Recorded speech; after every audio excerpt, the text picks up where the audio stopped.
Hello friends, welcome back to another round of my on my financial predictions. Today is it's already the 15th of July, so I'm doing the video a little bit late than usual. But yeah, let's say this is just the 14th of July because that's originally the date that I was intending to do the predictions of. So we got, just like I told you, a very volatile day for gold. For most markets, even cryptocurrencies today, they suffer a major correction. And just like I told you guys, I told you many days ago, many weeks ago, I told you that this week will begin with a very powerful correction.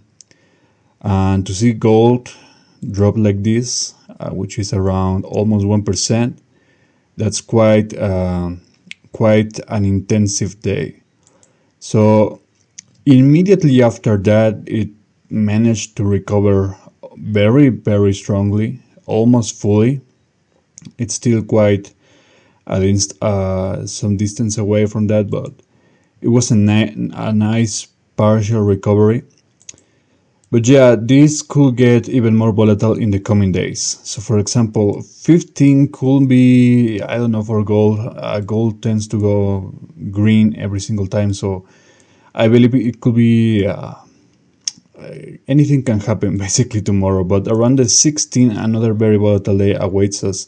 And that could extend to another powerful impulse around the 16, 17. One of these days will present a nice significant gain. So gold will continue going upwards around these days.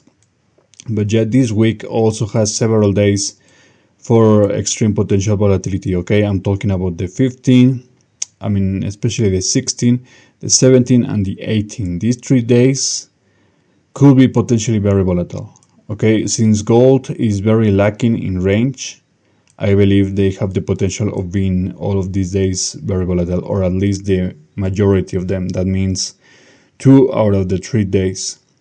So we need to be prepared to see gold do more volatility. The price will jump, and this will obviously have an effect on the rest of the markets. So you need to watch out for. Okay, I'm going to show you the crypto predictions in a short, in a few minutes. So be patient, but yeah, you can also check this information in my other channel or in my trading, in my Twitter account. I always publish that. So let's go, let's try to finish this with the oil chart. And you can see oil was even worse, way worse than gold. I told you expect extreme volatility, okay? And you can see that's exactly what happened. Very powerful correction. From the top to the bottom, we got around almost 4.5%, something like that. So a significant correction for oil. I actually told you that this will be very volatile, but at the same time I told you that anything can happen, meaning that there was a very small possibility of oil possibly outperforming gold, which is very rare. I haven't really seen that. So it was kind of mission impossible, something like that. But yeah, more volatility is going to follow.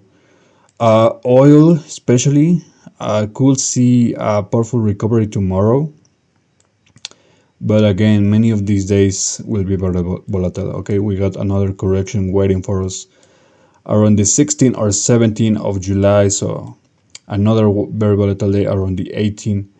So yeah, this week will still be incredibly volatile for both gold and oil, and obviously the rest of the markets. So having said that, guys, I really think that gold will continue to outperform oil, at least for this week. And now let me show you the crypto predictions. Just to a very quick sample, very basic stuff, just to show you exactly what happened. So you can see gold, oil, all of those 2 other charts show the 14th of July as a very volatile day. You can also see right there in the Bitcoin chart, this is also the case. The 14th of July was programmed to see a major correction. in the circle, in the box. Basically, it was guaranteed. It was inevitable. You can see Bitcoin crash very hard, very, very hard, around almost 6%, something like that. Now, not only Bitcoin, also Solana, which is another cryptocurrency that I'm covering on the other channel. And again, you can see I told you, expect some powerful corrections around these days. There you go. So yeah, guys, this is some information that you really cannot miss. I always do quick updates on my Twitter account. And if you want more specific information, you can always write to my email regarding more specific information about the monthly predictions or the weekly predictions. But yeah, mostly just monthly, because it's kind of useless at the moment to do only weekly predictions. But yeah, it's anything you can think of. Even predictions that are outside of the scope of finance. You can also write to my email, and I will always respond as soon as possible. So have a good day. Remember to like and share, subscribe, follow me on my other accounts, and until then, take care, my friends.